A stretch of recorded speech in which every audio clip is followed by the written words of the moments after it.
piliin mo pa rin yung maging masaya ka dahil habang nabubuhay ka sa mundong ito, dapat maging masaya ka.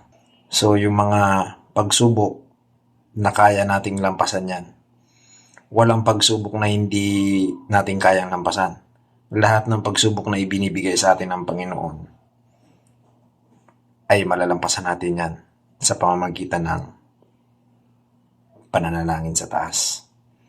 Kaya sa mga nakakaranas ng pagsubok, kahirapan sa mundong ito, dapat maging matatag kayo, mga boss.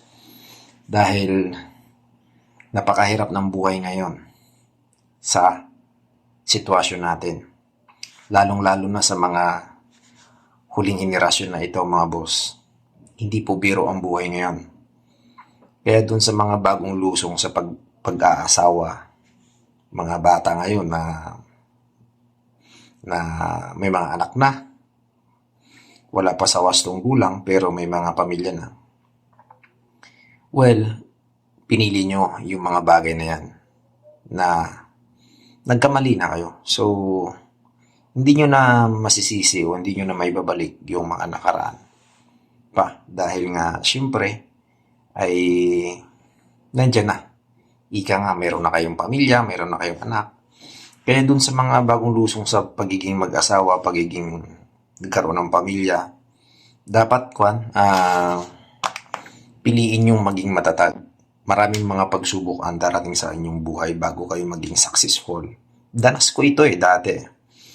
Before ako nagkaroon ng pamilya, maraming pagsubok, maraming tiisin ang dinanas natin.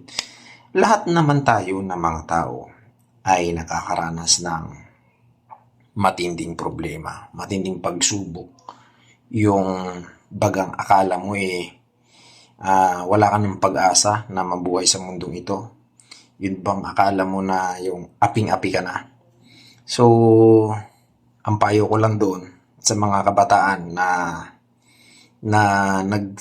nagsipamilya na ngayon, nagkaroon na ng pamilya o mga anak, ng kabataan ngayon na mas bata pa, na nagkaroon, maaga silang nagkaroon ng pamilya. Huwag nyo lang laging kalimutan yung manalangin kayo sa taas. Hindi magiging successful ang inyong buhay sa mundong ito kung wala kayong pananalig sa Panginoon. Dapat first priority nyo sila, mga boss, dahil isa yun sa nagiging sandata natin, yung ating Panginoon sa taas. So, walang imposible. Lahat ng inyong mga dalangin, lahat ng inyong pagdarasal, panalangin, ay idulog nyo lang sa Kanya.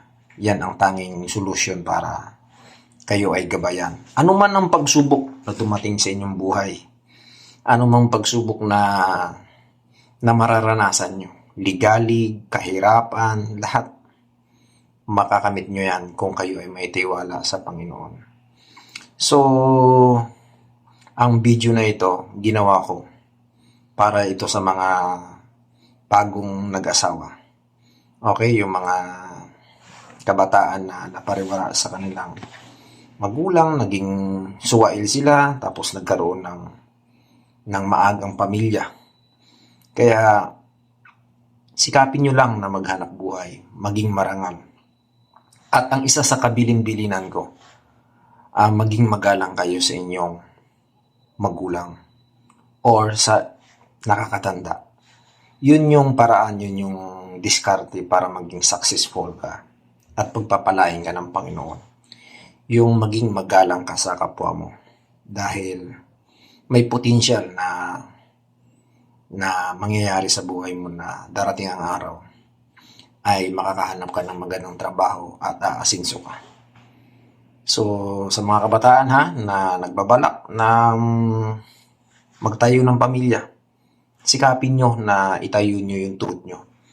Dahil nandyan na kayo Hindi habang buhay na nakasandal kayo sa inyong magulang. Dahil tandaan nyo, ang magulang, nandiyan pa rin naman yan nakaalalay sa inyo. Pero, hindi lahat ng panahon na nandyan sila sa iyo. dahil ang sitwasyon natin ngayon napakahirap ng pamumuhay natin sa mundong ito. So, gabayan nawa kayo ng Panginoon, mga boss. Maraming salamat. Thank you sa panonood sa aking mensahe. Huwag kalimutan i-share yung aking vlog. At please follow sa aking Facebook page, Boss Dave. At don't forget subscribe sa aking YouTube channel, Boss Dave. Maraming salamat. Hanggang sa muli. Magandang gabi.